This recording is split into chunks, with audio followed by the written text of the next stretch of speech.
commencer.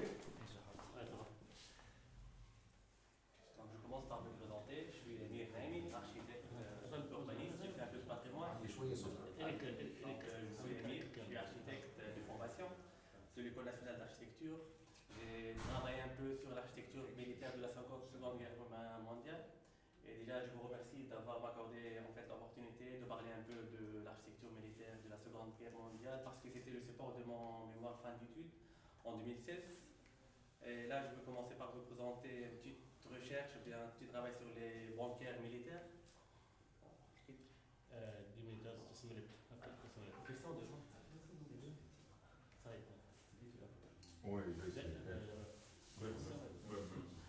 So Amir is an architect. He will be presenting his. It's quite a resume of his masters about the military architecture in Tunisia. It's an interesting subject, and also what is quite interesting that he made these 3D printed models. So these are not actually bunkers from Tunisia, but German bunker from the Atlantic War. But from the Atlantic War. That who has not seen them? Take a look. This one also, and the famous also the position. Yeah. So here we petit peu de français. Je vais faire un petit résumé en anglais. How is your French? Petit peu. Petit peu, but you can understand. On va, ok. Ça va, c'est bien. Ça, vas-y, ok.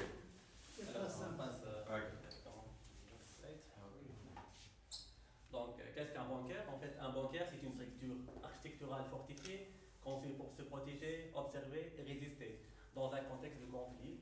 Donc, où la forme, la matière et l'intégration de l'espace sont entièrement dictées par la survie. Donc, le bancaire, c'est essentiellement une machine pour se protéger des obus. Donc, comme elle a dit donc, Paul Virilio, c'est une machine à survivre comme à l'épave d'un sous-marin échoué sur un plage. Donc là, il parle un peu des modèles de bancaires qui sont sur le mur atlantique. On va passer par qui est Paul Virilio. Donc Paul Virilio, c'est un architecte, philosophe français qui a travaillé beaucoup sur les bancaires et en fait, c'est le tout premier archéologue historien qui a pris les bancaires comme matière historique archéologique.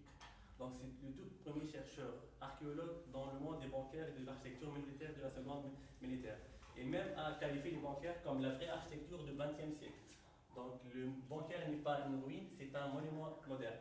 Alors, donc, il a écrit plusieurs ouvrages. Le plus fameux, c'est les bunkers archéologiques. Je vais mettre après dans le groupe. C'est un ouvrage très intéressant qui parle de bancaires dans le monde entier, mais surtout dans le mur atlantique, parce que ça fait partie de son vécu et ça fait partie de son enfance. Il a vécu donc en Normandie.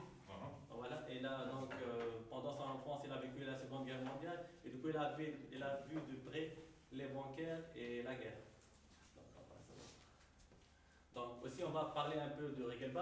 Donc le Regelbau c'est un système allemand de construction standardisé de bancaires utilisé pendant la Seconde Guerre mondiale. Donc c'est une sorte de manuel en fait qui contient toutes les informations concernant les bancaires et comment construire, donc leurs dimensions, leurs plans et leur élévation, etc.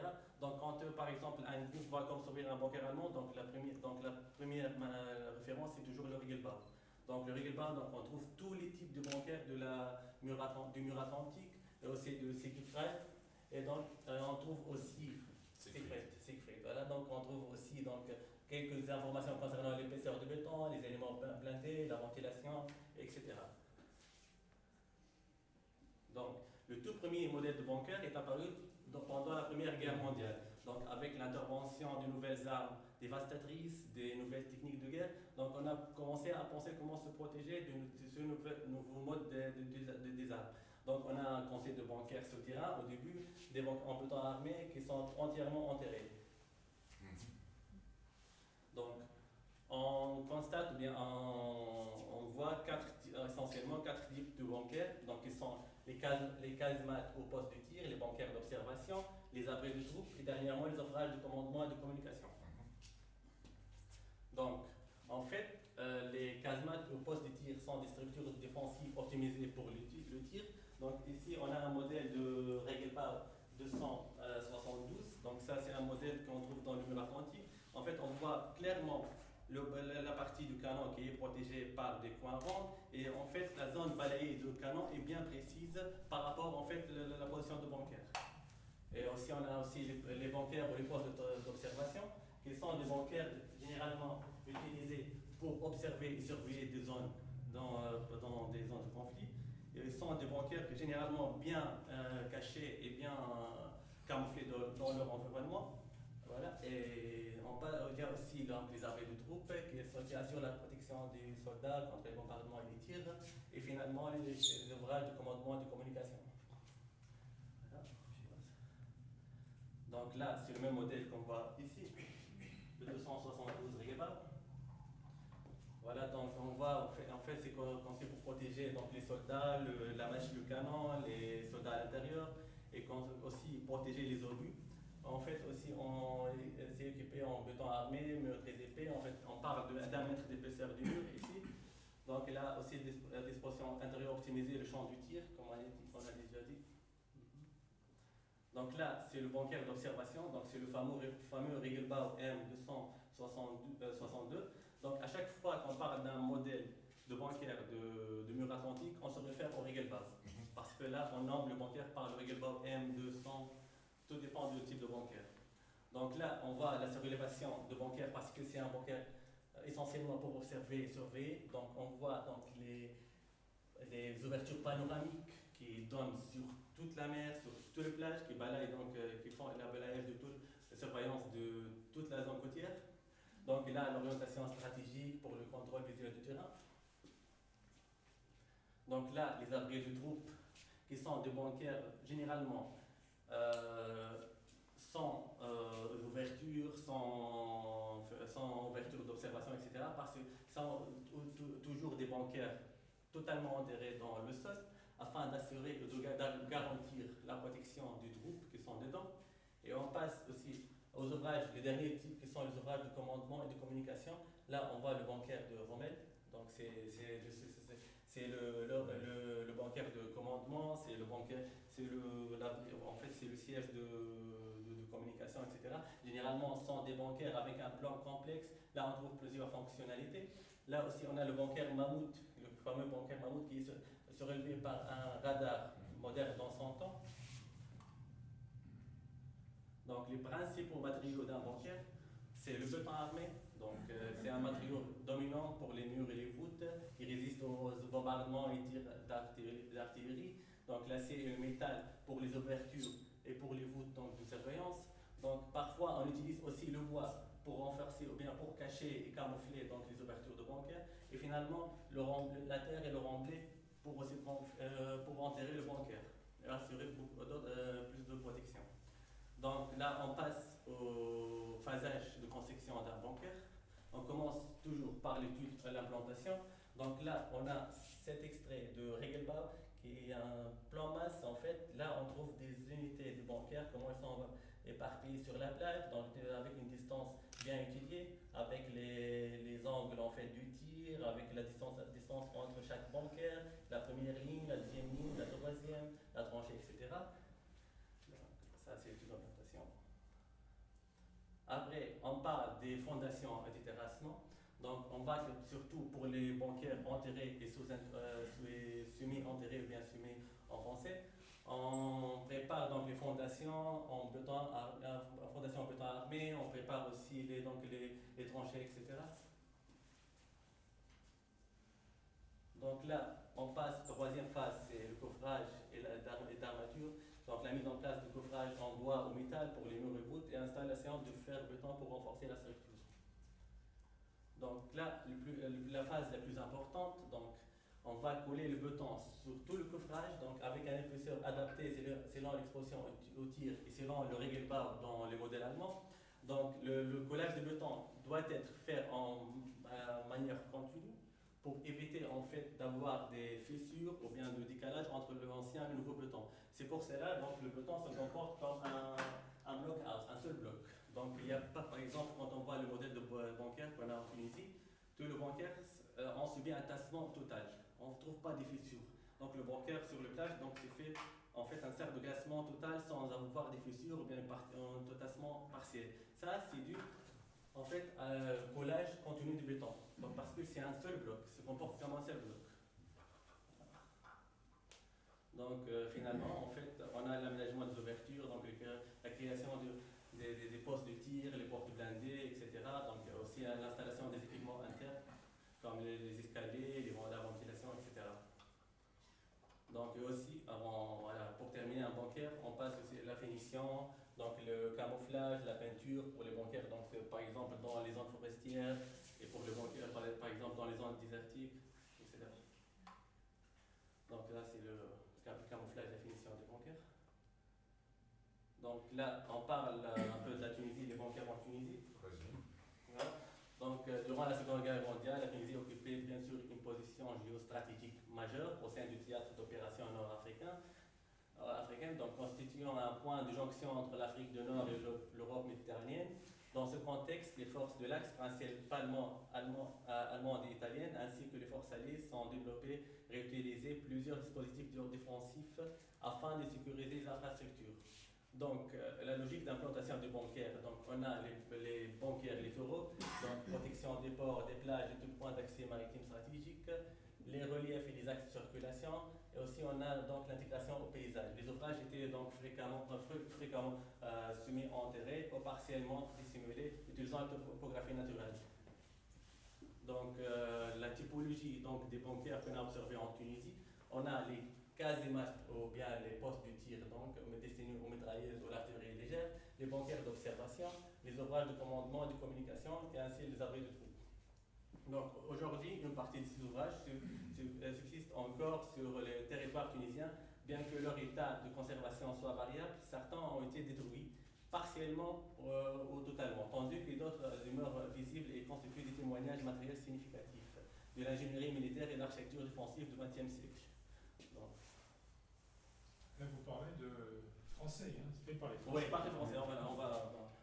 Donc, La fameuse question, voilà. on va y arriver. Mais à ce jour, il n'existe pas de recensement exhaustif établissant le nombre exact de bancaires militaires sur le territoire tunisien.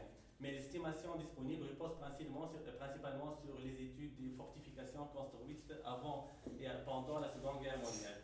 Donc, période durant laquelle la Tunisie occupait une position stratégique. Donc, la principale concentration de bancaires en Tunisie, c'est toujours la ligne de mer, qui comportait plus que 80 bancaires.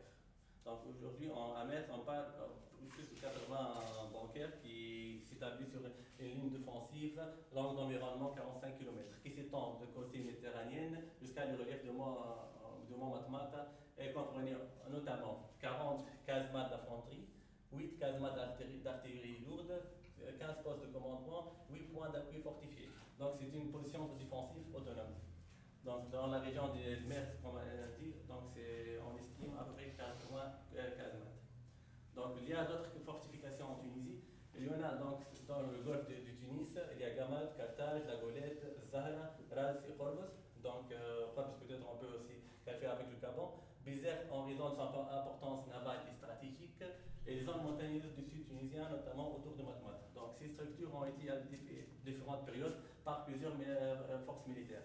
Donc majoritairement, ou bien 90% des bancaires donc, sont construits par la colonisation française dans le cadre de la stratégie défensive pré-guerre.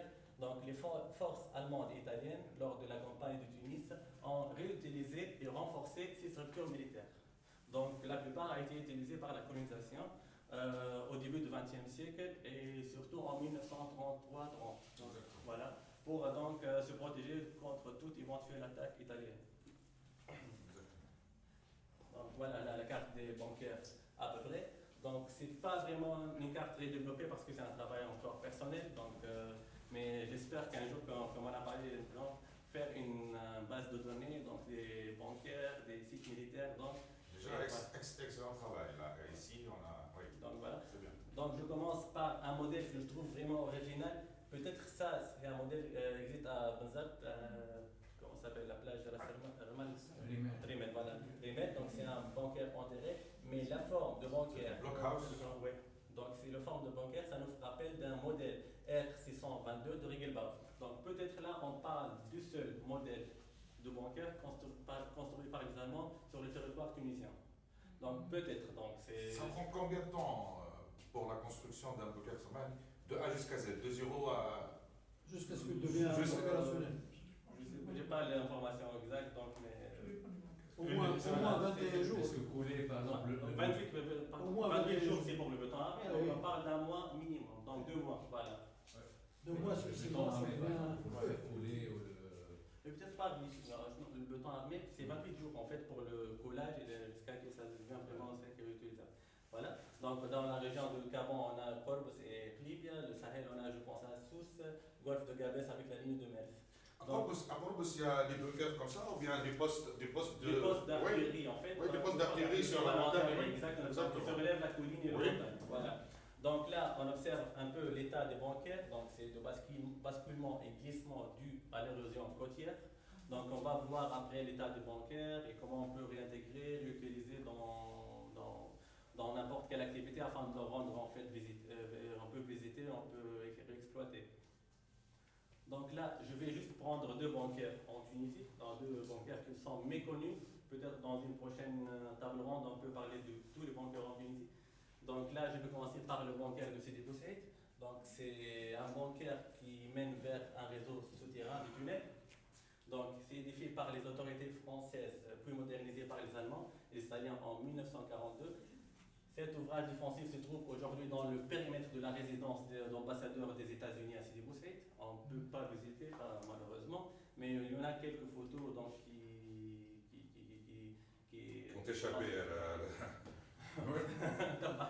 Donc, édifié, donc la résidence de l'ambassadeur est édifiée entre 72 et 75.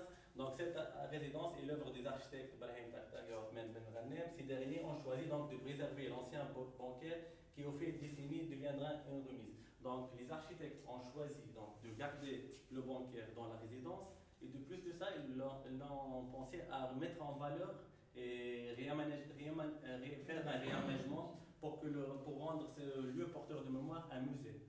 Donc, et déjà, donc, il y a 3 ou 5 ans, je pense, ils sont repensés à refaire le projet de réaménagement de bancaire de la résidence et rendre en fait un petit musée. Mais ça n'a pas encore vu le jour. Non, pas encore.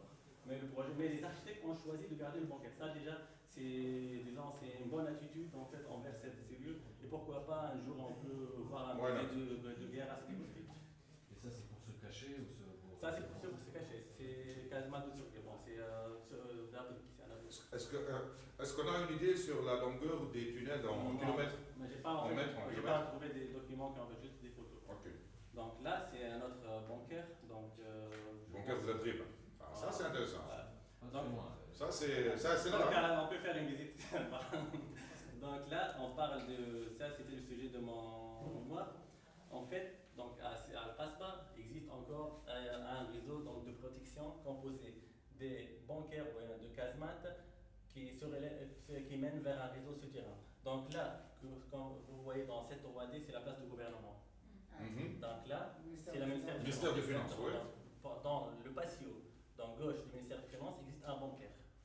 Donc ce bancaire va mener vers un escalier qui va nous mener à un tunnel qui va couper, donc traverser. Des affaires religieuses. Exactement. Donc le premier bancaire, ça existe dans le patio du ministère des Finances. Le deuxième, ça existe dans le sous-sol dans le ministère des Affaires religieuses. Et le troisième, c'est Drib, à côté du café Sabat avec ça. D'accord. Donc, c'est top secret. Ça, c'est classified. Juste, il a dit que c'est matériel du gouvernement. Ah oui, voilà, ça c'est quoi? Et ça a été construit par les Français. Oui, par les Français. Même que les immeubles, comme ils étaient construits bien avant. Mais le ministère des Finances a été construit en 1911. C'est un modèle arabe, en 1930. Donc l'année 1911. Et 1911. Ok. Voilà. Donc l'année, on a 1933. Donc, 1933. 33. On a creusé sous le... Oui, le patio, on a fait des... Pour quelle cause? Pour se protéger, parce que là, c'était toujours le lieu de pouvoir. Donc, un réseau qui met... Un abri pour les... Un abri pour... Exactement. Et au début, ce n'était pas le ministère de la Finance. Au début, c'était... Exactement, oui. Les travaux, etc. Donc, juste... Magnifique. Donc, voilà, les droits... Ah, voilà. Donc là, ça, c'est le premier bancaire au patio du ministère des Finances. Donc, Donc il y a juste une simple ouverture pour ventilation. Ok. Et la porte, c'est comme celle-là, une porte blindée, donc qui est de l'autre côté. Donc juste pour information, ça c'est le bureau du ministre. Voilà. Donc on est. Là, c'est un bunker. Ça c'est le bancaire. Ça c'est le bancaire de débit. Donc c'est une trace de bancaire ça. Alors, là, elle est avec Oui. Ah, et derrière se trouve l'ancien prison de le Driba. de débit, Donc, exactement. elle est Al-Khams. Avec cette partie, il y avait un bancaire. Voilà. Donc le on bancaire peut Al-Khams. voir donc l'arc de bancaire, encore une trace. Donc, Les traces. Parce que le bancaire a été démoli en 1979. Vous faites des travaux, t'as pas. Elle est à Voilà. 79. 79, Elle voilà. est- A été démoli. 79, هو alright. البورت نتاع القصبة والكازيرن وكل شيء afin de libérer l'accès من المدينة من بعد عم تحط القصبة وقت كانت مسكرة البارتي هذيك. Et là, c'est la porte Ça c'est la porte du bancaire dans qui existe encore. Oui, elle existe encore في السول نتاع شوف avec la fermeture. فوالا ارجع لك دونك هذا البنكير اللي كنا شفناه اون بونيتا هذا البنكير شفنا الباب نتاعو برك وهذا البنكير ديمولي دونك لنا سي Ok. ريستركسيون فيرتويال 3 دي لي زون كيفاش كانت قبل باهي ليتا دي تونيل Est-ce qu'il y a des chambres, c'est très passionnant, mais je trouve ça les poches. Est-ce qu'il y a des chambres ou bien que des tunnels? En fait, Tawa, c'est des tunnels de 2 mètres de largeur remplis par l'archive. Archives. Donc, tu fais les tunnels, tu marches sur 1 mètre d'archive. Comme des dossiers. J'ai été. Attends, ça va quand même. C'était en 2016. Les archives de quoi? T'as le ministère. Ministère des Affaires religieuses. Voilà, l'affaire religieuse. Peut-être. بس غير Donc là, j'ai pris juste 2 modèles de bancaires Phytos. Peut-être la prochaine, on peut prendre d'autres exemples. Est-ce qu'on peut faire une tour à monsieur? Est-ce que c'est ouvert au public? Mais par contre, là, je ne pas que la femme existe le tunnel, femme voilà. Magnifique. Donc, le travail sur lequel, donc, la partie sur laquelle je travaillais, c'est comment réintégrer et de nous donner une nouvelle vie Oui. à ces bancaires. Parce que généralement, c'est une structure défensive qui est fermée, totalement fermée. On ne peut pas réellement penser à intégrer un projet à l'intérieur, etc. Donc, l'idée, c'est la reconversion de ces ouvrages militaires constitue un enjeu patrimonial et architectural particulier. Conçus à l'origine selon une logique strictement défensive, les bancaires se caractérisent par une architecture massive, fermée et introvertie, marquée par des espaces réduits, des ouvertures limitées, une organisation intérieure pensée pour la protection plutôt que les aides civiles. Donc on va voir quelques exemples des bancaires réintégrés, réaménagés, et on a attribué une nouvelle fonction afin de donner une nouvelle vie à ces structures militaires. Vas-y. Voilà. Donc je commence par le projet fin d'études sur lequel je travaillais. Donc là, l'idée, donc la partie de l'ANA, c'est la place de gouvernement. L'ANA, c'est les tunnels. Ah, tu as travaillé sur le bunker de la Damas. Ok. L'idée, c'était comment réintégrer, comment on peut aménager un projet dont le bunker sera un élément principal dans ce projet. Donc l'idée, c'est réoccuper la place de Kasbah par un mémorial national dédié à la mémoire collective. Oui. Voilà. Donc on va créer une sorte de mémorial souterrain qui est là. Là, on voit clairement le ministère des Finances. Là, c'est notre mémorial, donc c'est notre projet donc, qui va être un simple musée ou bien un mémorial qui va être dédié à la mémoire collective, à la mémoire des martyrs qui ont combattu pour la patrie. Donc, juste je mets en plan next. Donc là, toute cette partie, c'est la partie des bancaires et des tunnels. Ok. Donc le projet, donc c'est la place du gouvernement, celle-là. On va creuser un nouveau tunnel afin de rendre l'ancien visible. On va en fait faire un parcours sensoriel qui part de plusieurs époques historiques de plusieurs époques de notre histoire dans cette partie du tunnel. Donc on va parler plutôt d'une mémoire en fait souterraine, d'une mémoire qu'on ne peut pas réellement parler. C'est la mémoire des martyrs, la mémoire de la torture, la mémoire de ceux qui ont passé en fait en combattant pour la patrie, pour la liberté, etc. Donc on va raconter tout ça dans cette partie-là. Donc le projet commence par entrer par la place du gouvernement jusqu'à faire le parcours donc, dans le tunnel et finalement on sort sur la grande place de la Kasbah. Donc là on voit clairement en fait le projet. Donc c'était en fait un patio, donc un sorte de projet qui donne directement sur la tour horloge du ministère des Finances avec un grand hall éclairé par la lumière naturelle qui porte peut-être la photo de nos martyrs et de nos héros.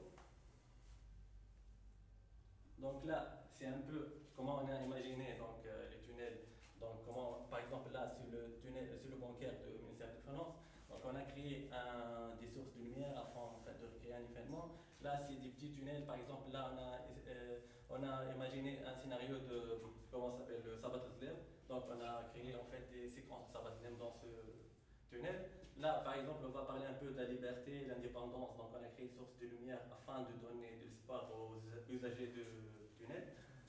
Voilà. Et voilà. Donc là, c'est un autre projet donc, qui est situé au Pays-Bas. Donc, l'idée, c'est qu'ils ont creusé à l'intérieur du bancaire afin de réintégrer dans le paysage. Ils ont créé tout un parcours donc, dans le bancaire et c'est un site donc on peut le visiter. Donc, c'est parmi les projets. C'est brutaliste comme architecture. Attends, pas là, non? Ok, c'est pas mal. Donc là, plusieurs bancaires dans le mur atlantique. Donc aujourd'hui, on le trouve comme des supports pour des ouvrages artistiques, pour des œuvres artistiques. D'autres sont transformés en petits musées. Et là, c'est un observatoire. Donc là, on voit. Là, c'est un projet, en fait, là où il a été réintégré le bancaire dans un musée souterrain. Donc c'est situé en Danemark. Donc là, c'est comment on réintègre les bancaires en Tunisie. Donc là, on a utilisé pour faire un support, donc pour enseigner en head of source.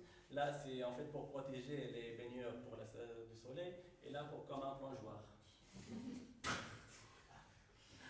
Et là, c'est aussi, on trouve ça, donc un œuvre de l'artiste calligraphe Cid. Ça, c'est où ça?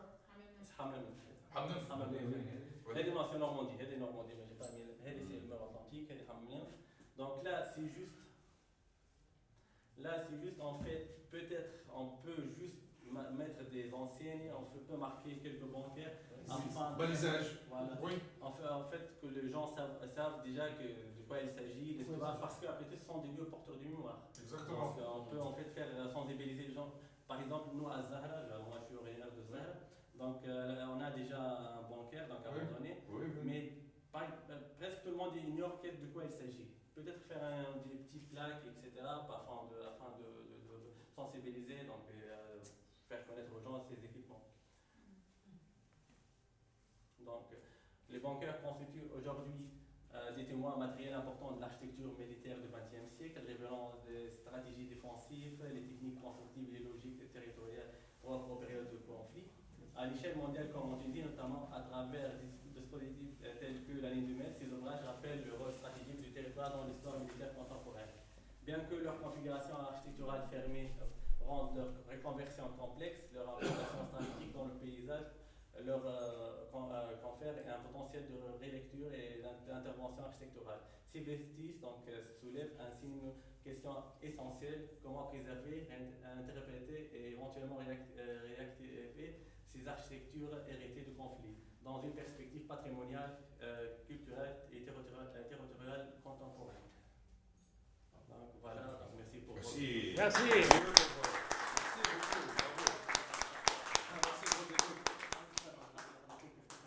Non, mais one point.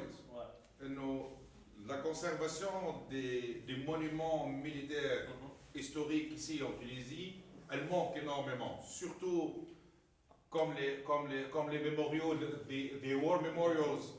And Tala, you've already talked about the war memorial in Tala.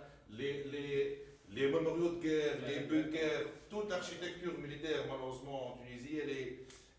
Parce qu'il n'y a pas d'administration, parce qu'il n'y a pas de volonté, parce que une prise de conscience. Parce que, exactement. Est-ce que non, et puis est-ce que c'est la bureaucratie? Est-ce que c'est au ministère de la Défense? Est-ce que c'est au ministère de la Culture? Est-ce que c'est la Non, c'est le ministère de la Défense. La Défense qui devrait s'occuper de ça? Il y a une commission dont le directeur est le colonel-major Manan Cheli, qui est le directeur actuel du musée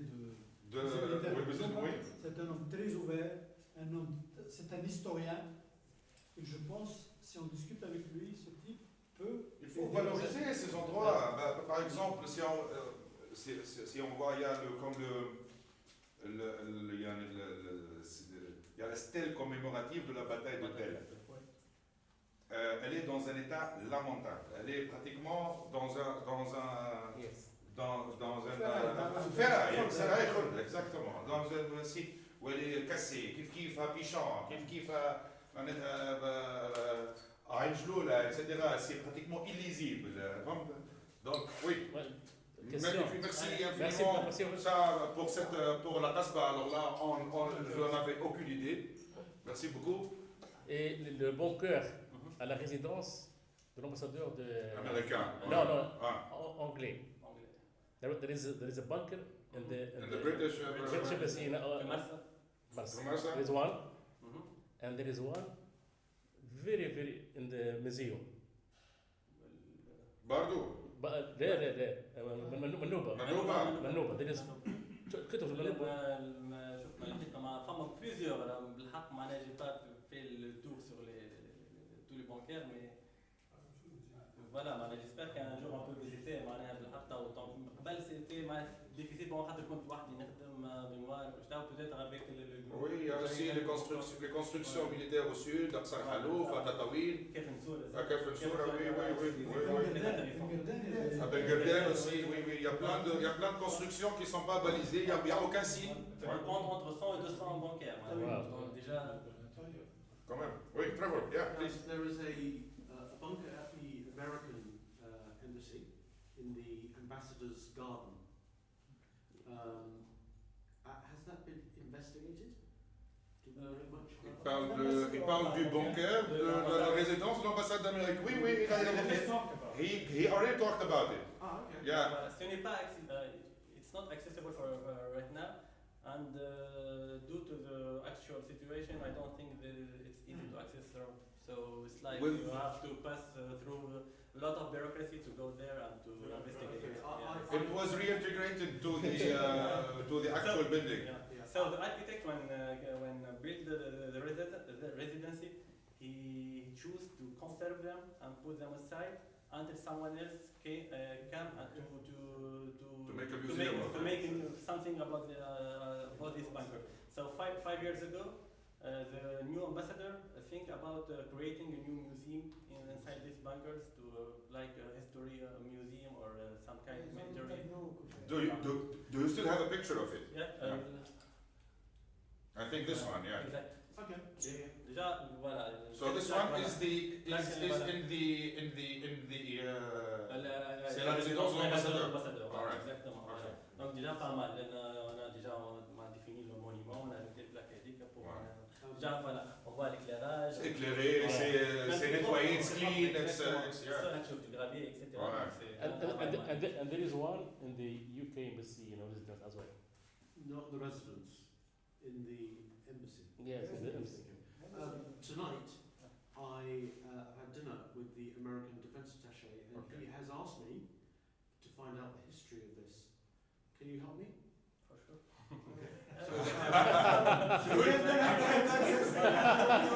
It's good.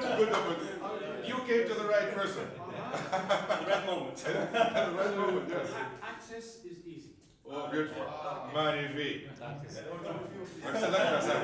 Good. So, thank you so much, Amin, for this excellent presentation.